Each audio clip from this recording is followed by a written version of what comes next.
Hello बच्चों, चलिए प्रश्न को पढ़ते हैं। इसमें लिखा चालक सहित एक स्कूटर का द्रव्यमान 150 किलोग्राम और वह 30 मीटर त्रिज्या वाले वृत्ताकार मोड़ पर 36 किलोमीटर प्रति घंटा की चाल से जा रहा है। तो स्कूटर पर कितना क्षैतिज बल लग रहा है बच्चों? यह बल किसके द्वारा लगाया जा रहा है? और इसके बाद बच्चों कहा जा रहा है कि प्रश्न में यदि स्कूटर पर लगता क्षैतिज बल जो है ये सड़क पर द्वारा लगते हुए अभिलंब बल से प्राप्त हो तो सड़क का झुकाव कोण कितना होना चाहिए बच्चों? यानी झुकाव का मान हमें बताना है। तो चलिए बच्चों इस प्रश्न की मूल अवधारणा को हम देख लेते हैं।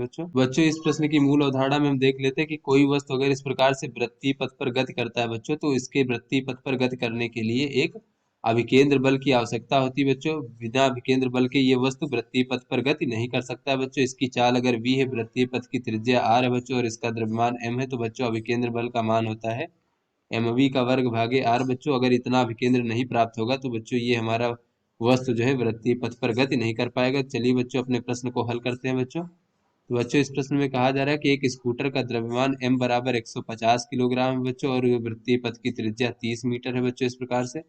और बच्चों ये जब मोड़ की त्रिज्या वृत्ताकार मोड़ की, और बच्चों यहाँ पर कहा जा रहा है कि जो इसकी चाल है बच्चों ये 36 किलोमीटर प्रति घंटा है। तो बच्चों इसको अगर हम मीटर पर सेकंड में परिवर्तित करें तो ये हो जाएगा बच्चों 36 गुणे 1000 मीटर भागे बच्चों 3600 सेकंड, 1 घंटे में हो जाएगा बच्चों। तो ये हमें 10 मीटर पर सेकंड बच्चों इसकी चाल प्राप्त हो जाएगी बच्चों। तो इसमें क्षैतिज में कितना बल लग रहा है बच्चों, तो ये हमसे पूछा जा रहा है बच्चों।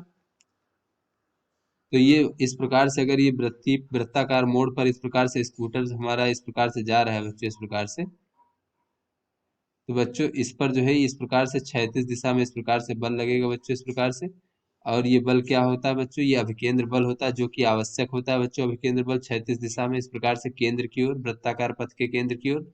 तो बच्चों यहाँ पर देख लेते हैं आवश्यक अभिकेंद्र बल, ये एफ सी का मान हो जाएगा बच्चों एम वी का वर्ग भागे आर। तो बच्चों एम का मान 150 है, वी का मान 10 है, तो इसका वर्ग 100 हो जाएगा। आर का मान बच्चों 30 है, तो इस प्रकार से एफ सी यानी आवश्यक अभिकेंद्र का बल का मान हमें प्राप्त हो जाएगा बच्चों 500 न्यूटन। तो बच्चों अगर ये हमारा स्कूटर क्षैतिज में चल रहा था तो ये बच्चों ये बल हमारा घर्षण बल से इस प्रकार से प्राप्त हो सकता था बच्चों, ये सड़क और टायर के बीच में। किंतु बच्चों इस प्रश्न में कहा जा रहा है कि ये यदि ये स्कूटर पर ये जो क्षैतिज बल लग रहा है सड़क द्वारा लगते हुए अभिलंब बल से प्राप्त हो तो सड़क का झुकाव कोण कितना होना चाहिए बच्चों? अगर मान लें कि यहाँ पर घर्षण बल नहीं है और ये जो बल है बच्चों ये हमारा इस प्रकार से अभिलंब बल के द्वारा प्राप्त हो रहा है, तो बच्चों ये हमारा क्षैतिज मान लेते हैं बच्चों। और ये क्षैतिज से सड़क का झुकाव अगर थीटा है बच्चों, और इस प्रकार से वृत्ताकार पथ पर ये हमारा स्कूटर है बच्चों, इस प्रकार से। तो बच्चों ये हमारा इस पर गुरुत्वाकर्षण बल नीचे की ओर लगेगा बच्चों एम जी, इस प्रकार से।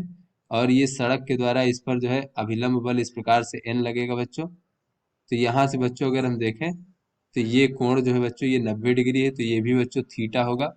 तो जो बच्चों एन कास थीटा होगा, यानी सड़क के द्वारा स्कूटर पर लगाया जाने वाला अभिलंब बल का कास थीटा घटक बच्चों इस प्रकार से ये गुरुत्वीय गुरुत्वीय बल को संतुलित करेगा।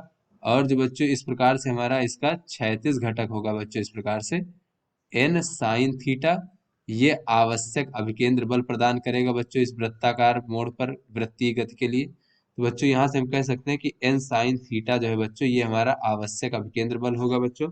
तो आवश्यक अभिकेंद्र बल का मान हमने कितना ज्ञात किया था बच्चों यहाँ पर? या फिर बच्चों अभिकेंद्र बल का मान हम देख लेते हैं, तो ये होता है mv का वर्ग भागे बच्चों r होता है, इस प्रकार से। और n कास थीटा क्या है बच्चों? ये गुरुत्वाकर्षण बल को संतुलित कर रहा है। तो यहाँ से बच्चों अगर हम इसको समीकरण 1 मान लें, समीकरण 2 मान लें बच्चों, तो यहाँ से अगर हम समीकरण 1 को जो है समीकरण 2 से बच्चों भाग देते तो क्या हो जाएगा बच्चों? ये हो जाएगा tan थीटा बराबर हो जाएगा v का वर्ग भागे आर जी।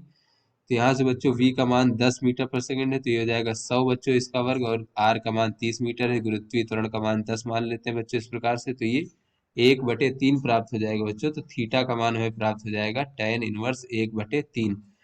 तो बच्चों अगर हम चाहते हैं कि ये सड़क के द्वारा जो अभिलंब लग रहा है स्कूटर पर n, इसके द्वारा हमें ये आवश्यक अभिकेंद्र बल बच्चों mv का वर्ग भागे r प्राप्त हो बच्चों, तो ये इसके साइन थीटा घटक के द्वारा प्राप्त होगा। तो बच्चों आवश्यक झुकाव जो है tan इनवर्स 1/3 के बराबर होना चाहिए। तो आशा करते हैं आपको समझ में आ गया होगा। धन्यवाद।